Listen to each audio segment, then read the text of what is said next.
Hi there, it's Ryan Sebastian, Movie Reviews and More, Women on TV.tv, Worldwide TV Network, IT 247 out of Franklin, Tennessee.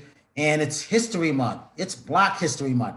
So who are you? Where'd you come from? And boy, did you make a great film that needed to be broadcast. Oh, thank you for that. My name is Llew Smith. I'm a documentary filmmaker. I've been making films for about 30 years, and I'm living in New Orleans, originally from Boston. Yes, and we actually, yeah, we did do I think a film that has a lot of traction right now, a lot of interest in it right now. For a film that was done in 2007 originally. We were broadcast originally in 2007. So.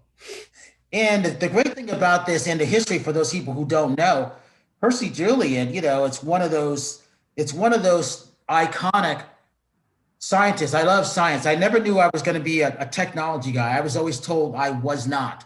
Turns out it's all about environmentally friendly, sustainable, and smart tech. This guy was way ahead of his time, wasn't he? He was extraordinarily ahead of his time, and I think not just ahead of his time in his thinking about science. I mean, he was obviously a genius in terms of understanding chemistry and the possibilities, but also wanting to make a contribution to mankind. You know, actually understanding that his work could contribute to saving lives and in improving the way in which we live. I mean, if you're taking steroids now, you know, if you're taking hormones now as a treatment, you probably owe the availability of those drugs to Percy Julian, because he was one of the first people to recognize how they could be pulled out of how they could be synthesized from soybeans, from natural products, you know. So he was far ahead of his time. His chemistry was way ahead of his time, and yet, of course, he had to struggle and really find the means to apply that chemistry because he was Black and people barred him from all kinds of opportunities. It just blows my mind to understand that some of his best work, some of his most important work in this field of synthetic hormones was done at a paint factory. You know, he was an industrial chemist at a paint factory. And that provided the opportunity, but also because he learned how to upscale at a paint factory. That also gave him not just the tools to create these drugs, but also to build them at a scale where people could actually use them. You're not talking about small amounts now, you're talking about, you know, tons. And that's part of the science that he learned at the paint factory. When you were putting this all Yeah, together, it I was always tell extraordinary. people it takes about 7 years to put a documentary together. You always have to raise the money. You've got to do the research. Sometimes the money is short. And I go, no matter what, documentaries are so important, always have been. It's because you're talking about someone who's a real live person. And you've got to go into the archives and find all this great material. He's just become, I don't have idols, but he's become one of my idols because of the things that I didn't know that he did and things that people take for granted. And I don't like stuff like that. You got to tell these, You know, thank you for doing that.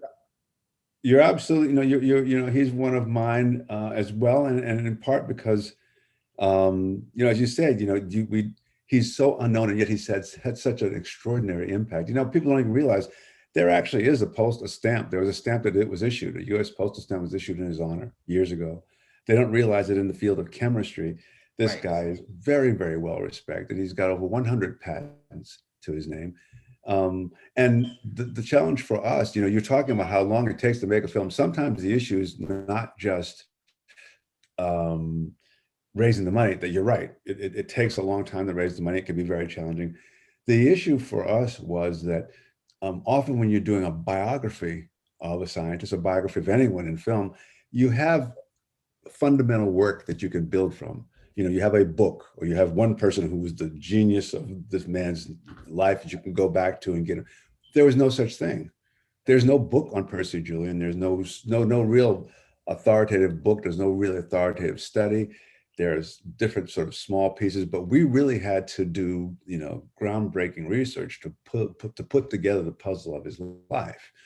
And so that was really probably one of the biggest challenges. We interviewed probably 50 or 60 different people who knew him, or chemists who knew his work. And that was really the beginning. The other part of it is just again, doing the groundbreaking research to figure out where he was at certain places, and to put together the story that you see in the film. When you take a film that you want to do on a real life person who is an icon of historical facts, and say, we want to do a film on Percy Julian, and people say, who's Percy Julian? And you want us to give you money for who? What was that conversation like? That conversation started, really, really, really early on, because when we first heard the name, when I first heard the name, and also when the producer who worked with me on this piece, Steve Lyons, who fortunately who's passed away, when he worked on this piece, when we worked on it together, I didn't know who Percy Julian was. Steve actually didn't know when his name first was brought up to us. Steve didn't know who he was, and we had to find out. And I think there's a sort of humility in sort of starting with, I don't know who this man is, and going from there to, Lord, why don't I know who this man is? But Steve and I did a great deal of research and work on this. Steve was really passionate about bringing his life to the really to center stage as much as we could, because I don't know, beyond in terms of science, I don't know if people know many other scientists beyond George Washington Carver, who was Black, and that's what and that's the only name I knew, but here's someone, and Carver was extraordinary, but here's someone who really was just in his time, just did amazing work. And the film has a great deal of science in it, of course. The film has a great deal of not just stories about his life, but also a great deal of chemistry to sort of show the work he was doing, why it was so remarkable, why it was so groundbreaking, and what the consequences of that work was. So it was quite a journey. It's from, as I said, I have no idea to, man, this is kind of mind blowing who this guy was. And the only thing I'd add to that is we did a film based on the research we could pull together. We know there is quite a bit more to be said about his life, but we just couldn't have access or find quickly enough or uncover enough of that material to bring into the film. Someone at some point, I hope, is going to do the authoritative study of Percy Julian's life and chemistry. It's out there and it's waiting to be told. But until that moment, our film is really the authority, I think. And I say that with pride, but I also say that with frustration, because I would like it to be eclipsed by the real authoritative study, which has not been done yet. It needs to be a movie, but most likely, I think it would be better served as a series. This is something that Netflix or Amazon should do, and I think you should be involved with it. Actually, I hadn't thought about that, but the idea of it as a feature film or feature series, I think you're right. I think you're absolutely right. He's got enough. You can't even, some of the things that he's experiencing. You can't even believe, having his house firebombed in Oak Park in Chicago area, firebombed twice, and then going out with a shotgun to basically look for the people who were actually trying to do this to him, to drive him out. They never were able to drive him out. As I said, finding a way to make these spectacular chemical achievements while he's at the Glidden paint factory, and yet continue also to make the products for them that are also breaking ground in the commercial world. It just goes on and on.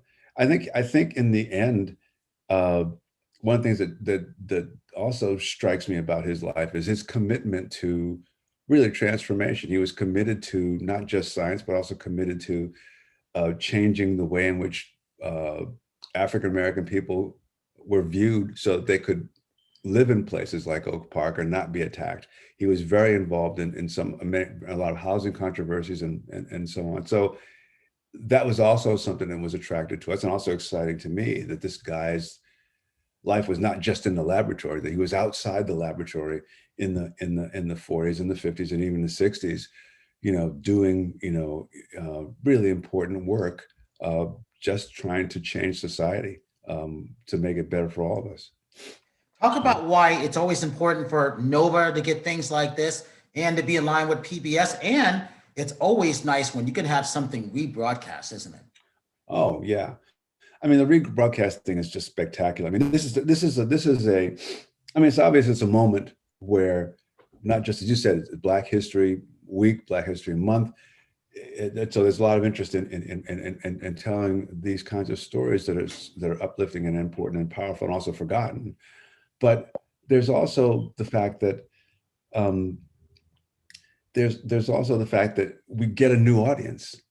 A lot of people who saw this, who may not have seen this, in 2007, here it is, and it's brand new to them. We had, I was told that when we broadcast the film, we had over 1 million viewers. This is a second broad, over 1 million viewers. And they stayed with the film for the 2 hours. They didn't just drop, they carried it right to the very end. And I mean, that's really heartening, because I don't know that we had those kind of numbers the first time it was rebroadcast. And it's one of those stories that, frankly, in my view, could be told and retold, because we don't, this is not somebody who should have been forgotten, and they should be forgotten now. Well, it's also Yeah. one of those things where people forget that there's a whole other audience that have never seen things like this. So it'll Yeah. be told. I go back to the old Disney days when I come from home video. So every 7 years, Mhm. remember back in the day, Disney would put out their reclassics again. Yeah. Why? Because there's a whole other audience of 7-year-olds who've never seen Dumbo or Little Mermaid and stuff like Yeah. that. So Yeah. it's the same thing with something like your piece of work. It's a great piece of work, and it needs to be revisited every couple of years, if not every year.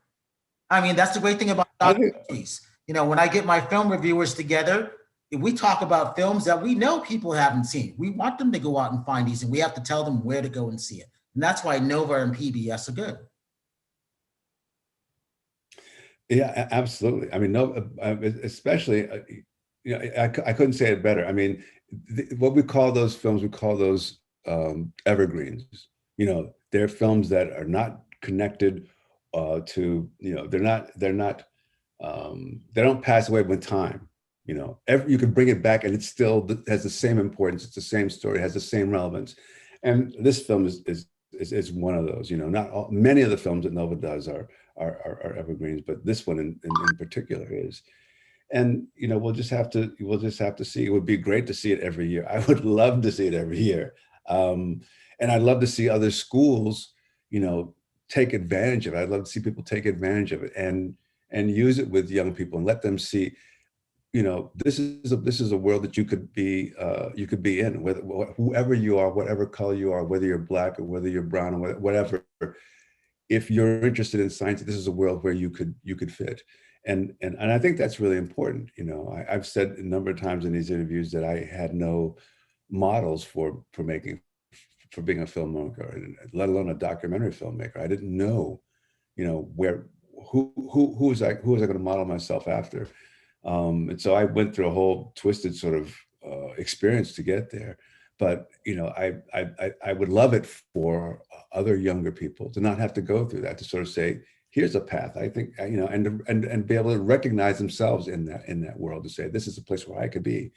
It's terribly, terribly important. I mean, one of the things we say at the end of the film, there's a scientist who we interviewed, an African-American scientist. And that's the other thing, is we were really excited to have so many Black chemists and scientists that we could interview as experts to be in our film. But one of the things that, one of the last words in the film is a gentleman who says, this guy, Julian, accomplished so much in his life in terms of the chemistry and the contributions he made. But imagine if he had been able to received the same kind of opportunities that other white chemists were getting, the same kind of laboratory, the same kind of treatment. Imagine if he hadn't had to fight through so much racism and so much crap in his life, what he might have been able to accomplish, even, and it's sort of it's a controversial thought, because I've also had not arguments, but discussions with people saying, no, we should just really accept what he's achieved. But the other side of that is, this guy wanted to do a lot of great things for humanity. He did some powerful, he made some great achievements, but there's more that he could have contributed if he hadn't had to spend so much time, not just fighting against racism, but improvising ways to work where other people didn't have to figure out where they were going to be able to do their science and where they're going to do their research. I love his tenacity. I love his commitment to sort of fulfilling his own dream. The way that he just is not going to be stopped. I mean, it's amazing. He just was not going to let these things stop him from doing the work he wanted to do. But Lordy, if he hadn't put so much effort into doing that, he might have had more time and more opportunity. And of course he would have, because there are scientists who are just as good as him and not as good as him, who are white, who did get into universities. They did have laboratories. They did get grants to support them, and all of that was denied him and people would tell him to his face, "You're Black." I mean, they would say it to his face. We didn't know you were Black. I'm sorry. It's just like, it's a different world, I always tell people I've been to 43 states and 27 countries, pretty much all by myself. And I tell people, when you're a person of color and you travel outside the US by yourself, you come back into the United States a whole different person. And I could only imagine what it was like when he first came back after coming from Vienna, because Vienna is a beautiful place. Yeah. I still think of it all till these days, because when I was last there, they had shillings. Yeah. Shillings, and I threw them up in the hills because they were worthless when you brought them back. But what I was really saying is, you experience the world in a whole different way. They're not looking at really the color of your skin until you get back home. Yeah. I wish, that's when Julian comes back to I mean, it's just for even. I mean, when Julian comes back from Vienna, it's kind of a mind-blowing experience, because he comes back to the U.S. and he's been really so comfortable, and he speaks German, and he's really just, everything has been opened up for him in Vienna, and he's achieved so much. He comes back to the United States, and it's like bang, doors closed. We don't care who you are. You're Black. This is not your space. But I do wish, that I wish every Black person could have a chance to be outside of this country, just for a short while. I mean, because you're absolutely right. That's been I'm not widely traveled, but the few countries that I've visited and spent time in, and really, it's completely different. People don't realize it's like it's completely different. And you realize, oh, wait a minute, the whole world isn't dealing. I mean, people have their issues, but it doesn't run the way it runs here. It's just not the same thing. It's almost like, it's like when you realize that it's real, it's almost like a burden kind of lifts. When you realize that people are really dealing with you in a direct way, in an honest way, and it's actually respectful, and it's like, it's almost like a burden kind of lifts. And then you come back to this country and you almost have to, it's not that you remember, it's just that you have a whole other way of seeing where you are now. The whole world doesn't work out these race relationships the same way as the United States does. And that's an experience I wish that, that every African-American had, because, of course, so many great artists, Black artists have gone to France and other places, and just, they didn't want to come back because it was exactly, they were treated so respectfully. Not that they were made famous. It's just, they were just respected, so when you cast Ruben, what was that like? When you cast Ruben, say it again. When you cast. When we cast, well, Ruben was Ruben is, I mean, he's exceptional. I mean, he's just an exceptional actor. He's just an extraordinary actor. One of the things that I thought was so amazing about him is not just his work ethic and his willing to sort of really focus and sort of create the life of this character, but I don't know if you know much about the way these kind of documentaries wind up being filmed. They, an actor usually will go onto a set and he'll, do his piece, and then he might come back one or two more times to, he's there for a month and he's focusing. We were shooting this in pieces. So he might do another whole, television piece, and then he would come back and do work for us for a day or 2 days and leave and then come back. In other words, he'd have to keep remembering and recreating the same character again, over and over and over and over. And it was challenging. I mean, there was a point where I think it was one point he came in and we actually had to sort of play the recording that we had of Julian, just to sort of remind him of where he was in terms of the man's life and what we were looking for. But he was more than game. He was extremely accomplished, really terrific. And what I loved about his performance is the range of experiences and the range of emotion that he brought to this, from sort of, the humble Julian who's talking about the early part of his years, to, the angry Julian who is upset about how people have tried to burn down his home and hurt his children, to, the triumphal Julian who thinks he's lost this opportunity to compete with another chemist and make this very important synthesis, and finds out, no, actually he hasn't lost the opportunity. And he actually does the synthesis and he has triumph. He just gave us a whole range, and it's really terrific. I mean, he's, he might be the good person to even write the film on Julian. I just saw actually a while ago, Black Bottom Stomp, man, which is, I think, just one of my favorite August Wilson films. And he was the author for the script for that. Maybe this is his next opportunity, I don't know. But it was really a lot of fun. It was really great working with him. Very generous, very, devoted to the craft.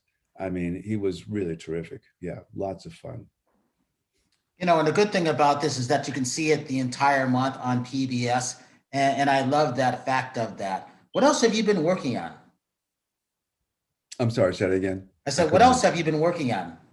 Oh, what else? Oh, what else? I can't, it takes my breath away. Actually, I have to think back. I think since that film we did, I've done quite a number of films, a lot of them, almost all of them for public television. I'll work backwards. I'm working on, with a number of producers, on a series about the future of work. So that's a 3-part series, and I'm producing one of the films in that. And then before that, we did a film on for NOVA called Cuba's Cancer Hope, which is about the cancer science work, the immunology science in Cuba, which is sort of jaw-dropping how I saw that. work is. Cuba's got some interesting things going on, and they don't get enough credit. They don't get enough credit at all, and they're doing just extraordinary creative work in the area of cancer research, and you're right, it does not get enough credit, especially in terms of lung cancer. And if you saw the film, you saw the story of the guy who was here in the United States, going back and forth to Cuba, basically risking potentially getting arrested, but going because the treatment was working for him, and it did work. Yeah. So yeah, that's a film that we finished, and then we also did a film on the Flint water crisis called Poison Water. And that won a number of different awards. I've done. Oh, I saw that. I didn't know you directed that. That was very, very good. Did you? Yeah, you saw it. Yeah. But oh man, you're my favorite audience. No, I'm a movie whore. I have to see these things because it's always, for us, it's about clean water, which is very, very important. And, eating great food and not processed. Yeah. We need those two things. Well, that film got a lot of attention and won a number of different awards. So we're very excited about that. And then, gosh, I did a series on I'm just sort of bouncing back a series on this on the Reconstruction that was a few years. It was, I don't know, maybe 8 or 9 years ago. I don't know, maybe probably further back than that. Um, Films on, you know, prison, films on another short film on not a short film, but actually a feature film on trauma and children. That's called Wounded Places. That's a terrific film. You can find that online. Race, the Power of an Illusion is a series I did years ago. That's I don't know if you've seen that. Have you seen that series? Which one Race, is the Power it? of an Illusion. It's No, I called haven't seen Race, that the one. Power of an Illusion. Oh, you No. should look that up, man. That's kind of like it reminds me of Julian in a sense. It's like it's one of those films that is an evergreen. It's a series actually. It's a 3-part series. I did with two other producers, about really the construction of race, the biological and the things we attribute to race in biology, which are not true. The way that we reconstruct and deconstruct race in the social world. It's a good series. When was that, and what do you think we can see it? I don't know when it's going to be rebroadcast. That film was, that was a long time ago. That was around 2001, 2000. Yeah, around 2001. Yeah, but I mention it because that series is one of the most watched series in the history of public television documentaries, because even though it didn't get huge numbers when it was broadcast, it's being taught and used. It has been taught and used continually throughout, you know, the United States, throughout colleges, throughout universities, throughout, I mean, just on and on and on. That series, and then another series. Actually, you would like this series. This is a series called Unnatural Causes that I was a co-executive producer for, and that's looking at the social determinants of health and the way in which we understand public health. That series has also gotten quite a bit of attention and been used the same way, been used as a teaching device in universities and colleges and public health programs. So that's really where most of my films have had their impact, is really in non-broadcast and being used in classroom and other environments. You know what I'm going to do? I'm gonna use your filmology on our Dreamweaver Artist Ranch on a director producer's work that's a must-have see. I'm gonna, sometime after September, I'm gonna send you an invite so that you can come to our ranch. Our Dreamweaver Artist Ranch is about things that you're talking about: environmentally friendly, sustainable, being test net zero, educating people, things that the films that you made. I've seen most of your films. There's always things that slip by because now it's harder to see things because there's so many outlets, which is a good thing. The bad thing is you don't know where they're going unless it's rebroadcast.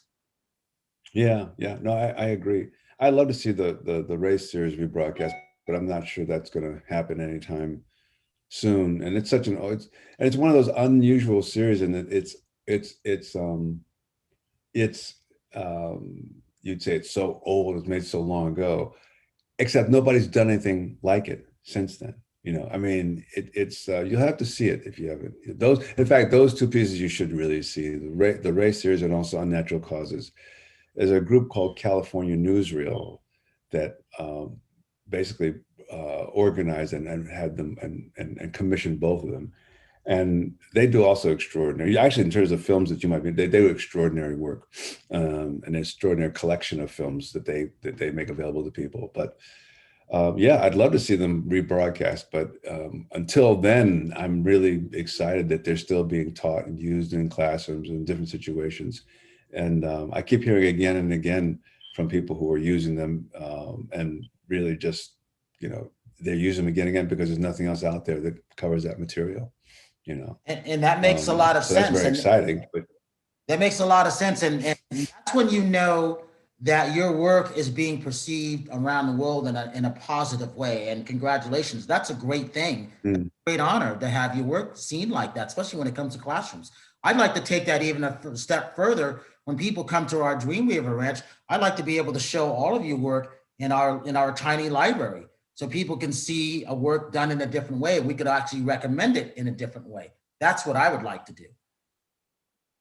Well, that'd be fantastic. Just let me keep me posted. I mean, hopefully September will be a time when people can actually get together and travel, hug their friends. We'll be past some of this, some of the madness we're struggling with now. But yeah, I would. Where's your ranch? Where are you at? It's in Redding, California, in Northern California. It's Northern California. acres. It's 36 acres is that we use, environmentally friendly, sustainable, the first test model for net zero, meaning there's no plastic or anything like that. We have 1914 Wow. rights, minority owned, everything that happens on it. The soil is very fertile. 10 acres that we're starting to plant as soon as spring gets here of our own food. Just never had a fire on it. Mhm. The soil is fertile, no fracking. Three of those things are really important. Since we have the 1914 water rights, we can do whatever we want. We have a hydro water plant on it. Nobody has that. So Wow. yes, nobody has that. So when it comes to science, I found great technology around the world that the US has fallen behind on. So we're showcasing it sort of like, think of Disney having Pixar, Marvel, and Star Wars on it. We're putting all things like this on it. So I'd like to put your filmology of the stuff that you've done when people come to visit our ranch, which is a safe place to come, which is why we chose it there, is that they get a chance to leave with fresh water, Mm. not contaminated food, and they're mindful Mhm. science of things and maybe some books. Wow, that'd be fantastic. I think I'd enjoy it. Yeah, yeah. No, Yeah, it's a nice seriously, keep me getaway. posted. It's like a retreat, but it's also people have lost their homes, which is why we'll have 15 to Mm. 25 tiny houses, 80 units of tiny townhouses because people can't afford what's going on. And we built this because we saw this coming in October 3rd of Mm. 2018. We saw this coming. We just didn't know what Wow. this was going to be. So we were way ahead. And the reason we were All doing right. our shows, we had changed everything around ahead of time. So we weren't affected by the economy. We weren't affected by the stock market. I say, it doesn't affect us what's going on outside the gates because we're prepared inside the gates. I heard that. I heard that. That's a pretty ambitious project. It sounds like very ambitious. Yeah. Well, and that's one reason after going back to watching, your film again, I'm like, oh, he set aside the stuff that we're creating on a different way because the earth has changed. Mm. It's about science. It's about smart tech, using it the right way. Without, clean, healthy food and clean, healthy water, you don't survive. Yeah, yeah. And I think, and you're right. In some ways, Percy Julian was sort of, you know, he's thinking ahead because he's trying to sort of figure out how you can. I mean, not to get too deep into the story, and I hope that people who hear the interview will run down the story because we're still streaming it on public television. But the idea that animal hormones from animals were being used, to treat people, and the idea that someone said that I think you need to slaughter like something like 300 or 400 horses to get the cortisone that you would need to treat one person. I mean, this kind of, and he and many other people realized this is insane. I mean, it's not enough to know how to transform or to use these products, but it's critical to be able to synthesize them in a way that they can be upscaled so that you could have much, much, much, much more of these products, and that you're not trying to, and that they're available for everybody, not just people who can, pay the money. So yeah, it's a similar kind of question, that he's struggling with, that we're struggling with is what's sustainable and what's fair, Yep. what's sustainable and what's environmentally safe and available for all of us, as opposed to a few people who can afford it. Yeah. Exactly. Give your social media links and how people can reach out to you and follow your filmology. My the best place to reach me is my company is called Blue Spark Collaborative. Blue Spark Collaborative, and if you that's the name of the website. And also, if you shoot a note to me at info@bluesparkcollaborative.com, that'll get to me. I don't want to give out my email address just because I just got that. But if you contact me there, I'll be reached. I'll be reached, and I'm happy. And I'm pretty good at responding to people and trying to connect people to what they might need. Yeah, but it would be great if folks can have a chance to watch this while it's streaming this month. The Percy Julian film is streaming on the PBS site, I think, all this month, and it's a terrific, and it's also, I think, if I'm not mistaken, there are some teaching materials that go with that you can find. And then, of course, just doing your own research, you'll find out all kinds of things about this guy. I mean, he was pretty phenomenal, man, you know. And with that, Mr. Smith, I have to say that. Congratulations and welcome to the Million View Club. That's not an easy feat, believe me. And congratulations on getting to that, because that says something, and it is about rebroadcasting, because it does, just because it doesn't hit it the first time, it's about sharing. Mhm. You got to share it many, many, many times, because there's always people Right. they haven't taken time to see it. You know, people are going through stuff, but this film is Mhm. worth watching.